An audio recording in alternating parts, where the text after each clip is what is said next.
Hello there, my name is Mark Matsky. I'm from Paynesville, Ohio, which is approximately 30 miles due east of downtown Cleveland along the Lake Erie shoreline. It's been my pleasure to read for the group before, and so I am happy to be back to present Chapter 12 of The Blue Castle.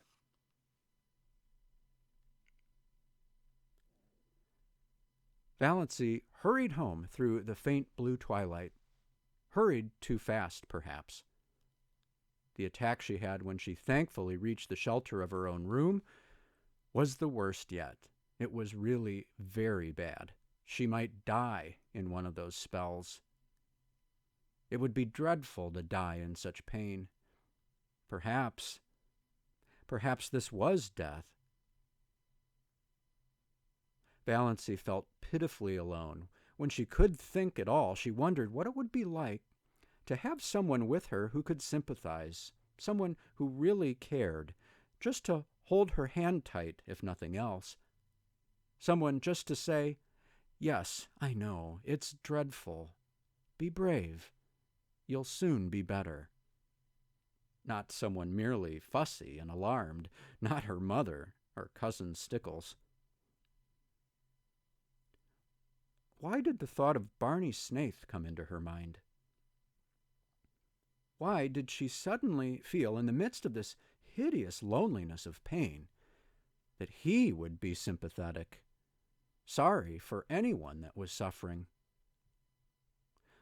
Why did he seem to her like an old, well-known friend? Was it because she had been defending him, standing up to her family for him? She was so bad at first that she could not even get herself a dose of Dr. Trent's prescription, but eventually she managed it, and soon after, relief came. The pain left her, and she lay on her bed, spent, exhausted, in a cold perspiration. Oh, that had been horrible. She could not endure many more attacks like that. One didn't mind dying if death could be instant and painless, but to be hurt so in dying. Suddenly she found herself laughing. That dinner had been fun. And it had all been so simple. She had merely said the things she had always thought. Their faces. Uncle Benjamin. Poor flabbergasted Uncle Benjamin. Valancy felt quite sure he would make a new will that very night. Olive would get Valancy's share of his fat hoard. Olive had always got Valancy's share of everything. Remember the dust pile. To laugh at her clan, as she had always wanted to laugh, was all the satisfaction she could get out of life now, but she thought it was rather pitiful that it should be so. Might she not pity herself a little when nobody else did?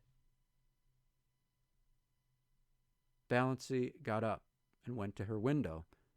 The moist, beautiful wind blowing across groves of young-leafed wild trees touched her face with the caress of a wise, tender old friend.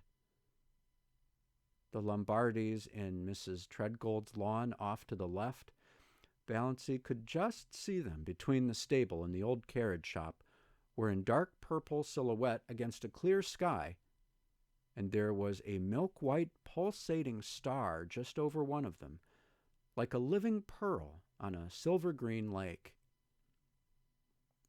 Far beyond the station were the shadowy, purple-hooded woods around Lake Mistawis.